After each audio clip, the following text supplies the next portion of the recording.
जो सेजल पहली बात पहली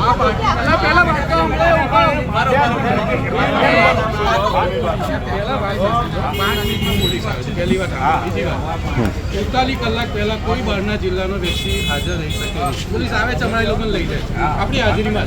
તમારે કોઈ દાદાગીરી કરતું હોય ને તો મહેરબાની કરીને મર્યાદા મને નહીં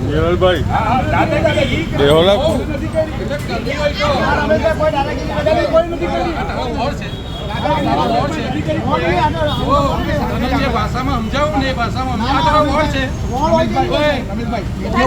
મીડિયામાં છું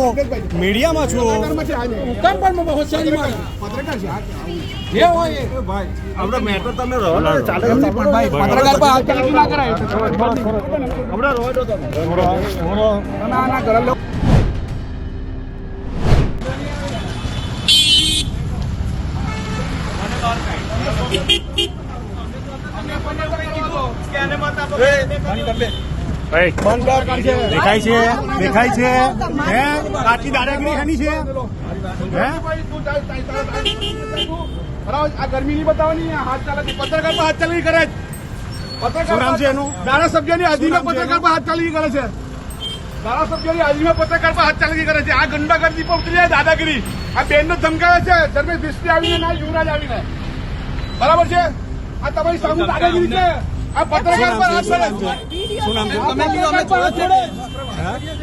ધારાસભ્યની હાજરીમાં પત્રકારની પર હાથ છોડે છે. આ જોઈ લો તમે ગુંડાગર્દી ભાજપની. અમે એવું કહ્યું મારી વાત સાંભળી લો. તમે પહેલા મારી વાત સાંભળી. તમે પહેલા મારી વાત. તમે તૈયાર તો અમે તૈયાર જ છે. તમે તૈયાર એવી રીતે વાત ના કરશો. જો મેં એવું કીધું હું અહીંયા ઉભો તો એવું કે જતા રહો અહીંયાથી. એટલે કોણ કહેવા વાળા? હું અહીંયા તો સરપંચ છું. તમે ને તમારા વિજયભાઈ તમારું રેકોર્ડિંગ છે. મારા અહીંયાની ઉપર બેન તો બોલ્યા જ નથી. ના પાડી નહીં તો ઉભું રહેવાની.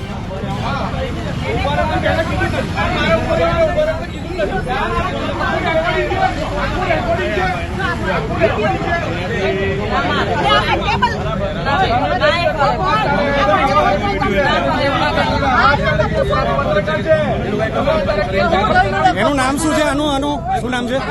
હે શું નામ છે? શાંતિની વાત કરવાની. કોને શરૂઆત કરી પૂછો ને. પત્રકાર પર હાથ ચાલકી કરે છે. પત્રકાર પર હાથ ચાલકી કરે છે.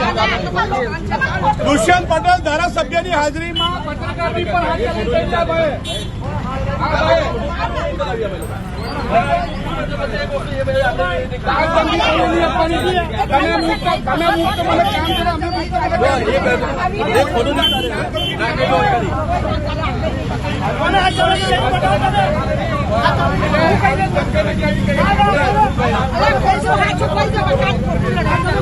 અરે અમે બી અહીંયા લોકો છે. અમે લડવા થોડે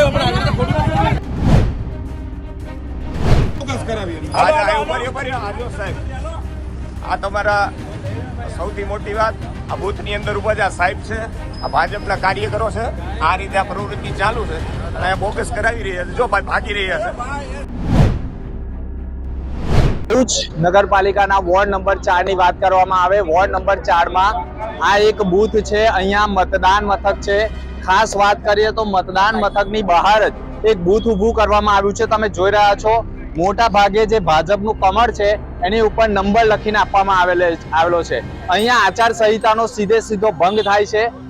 ખાસ વાત કરીએ તો અત્યારે આ વિડીયો ભરૂચ જિલ્લા કલેક્ટર સુધી પહોંચશે, કારણ કે જે બૂથ હોય છે તેનાથી 100 મીટર દૂર હોવું જોઈએ. આખું ટેબલ ઊભું કરવામાં આવ્યું છે અને ટેબલ સાથે તમે જોઈ રહ્યા છો ભાજપના કમળ સાથે નંબર લખાવીને આપવામાં આવે છે.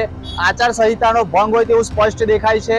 ક્યાંક ને ક્યાંક વાત કરવામાં આવે તો ભરૂચ જિલ્લા કલેક્ટર કચેરી માટે પણ આ એક તપાસનો વિષય છે. અત્યારે પણ એક ઈવીએમ મશીન સાથે ફોટો વાયરલ થતા ફરિયાદ દાખલ કરવાની કવાયત કરવામાં આવી છે.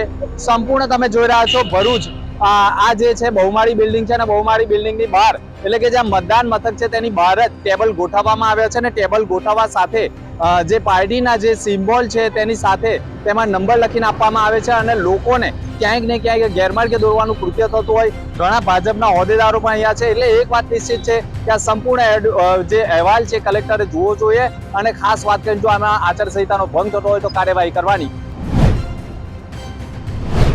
જે કેસ કઢાવવા લોકો અહીંયા આવે છે દવાખાને ટપણ ગોધીની અંદર અને ત્યાં ઠાકોર સમાજના જેટલા લોકો છે પેશન્ટ એ પેશન્ટને હાથે આગળ લીટું કરવાની આવું છે. આવું મતદાન કે તમારું મતદાન થઈ ગયું છે, તમારી ફી ઓછી લેવામાં આવે છે એમ કરી અને આ લોકોને મતદાન થવા દેતા નથી અને લીટા કરી નાખી હતી. જ્યારે અમે ડુગા મતદાન કરવા ગયા અમારું પેશન્ટ લઈને ત્યારે ડુગા પેશન્ટની ઓફિસરે કીધું કે બેનનું મતદાન થઈ ગયું છે.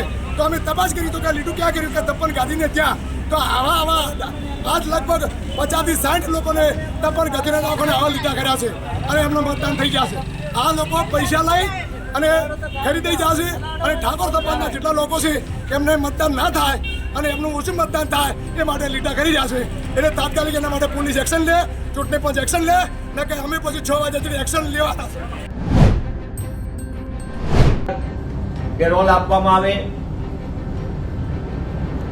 અસામાજિક તત્વોને ધંધો કરવો છે, તમારે ગુંડાગીરી ચાલુ રાખવી હોય આ વિસ્તારમાં તો તમે તમારે આ રીતનું કામ કરો તેવી વ્યાપક ફરિયાદો મળી તેને અમે ચૂંટણી પંચમાં રજૂઆત કરી. તો આ દિવસ પહેલા પેરોલ મેળવેલા કાલુ ગર્દન નામના વ્યક્તિએ જેનો ઇતિહાસ ગુનાહિત ઇતિહાસ છે